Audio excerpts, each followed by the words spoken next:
Tout autre chose maintenant. Iris Mitenere est en route pour son nouvel appartement à New York. La vie de Miss France, désormais Miss Univers, va désormais changer. Cette élection, dimanche soir, a également permis de mettre en lumière sa première dauphine, Miss Haïti. Elle s'appelle Raquel Pellissier, elle a 25 ans, elle est étudiante à Madrid et parle 4 langues. Son portrait avec Caroline Popovic. Raquel Pellissier est la première haïtienne élue première dauphine de Miss Univers. Elle a 25 ans, elle est née en Haïti où elle a passé la plupart de sa vie. Au concours, lors de son passage en robe de soirée, on lui a demandé quel échec dans sa vie l'a fait grandir.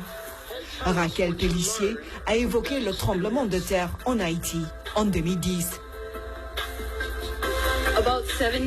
Il y a 7 ans, j'ai survécu au tremblement de terre et j'ai compris que je ne faisais pas ce que je devais faire. Je ne vivais pas mon rêve. Je vivais au jour le jour après le tremblement de terre. C'était un moment terrible, mais j'ai décidé de devenir quelqu'un de positif. Et j'ai appris beaucoup de choses. Si je suis ici aujourd'hui, c'est parce que j'ai décidé de réaliser mes rêves. Pour participer à Miss Univers, Raquel Pellissier a payé elle-même les $6 000 de frais d'inscription. Depuis 2015, la Miss qui parle 4 langues est détentrice d'une licence en recherche scientifique. Elle fait son master en sciences de l'optométrie en Espagne. Elle continue à aider les écoles en Haïti en achetant du matériel scolaire pour les enfants. Et grâce à ses diplômes, Raquel veut trouver un remède contre la cécité. Je participe à un projet de recherche qui a pour but de trouver des alternatives pour guérir la cécité avec la chirurgie.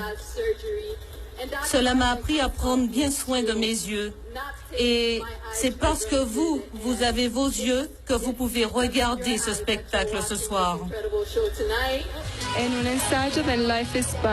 Raquel Pellissier a réussi son pari en balayant les concurrentes de plus de 80 autres pays. Cette haïtienne de grande beauté mesure 1,80 m. Elle assumera le rôle de Miss Univers si jamais la gagnante, Miss France, ne peut pas terminer son mandat.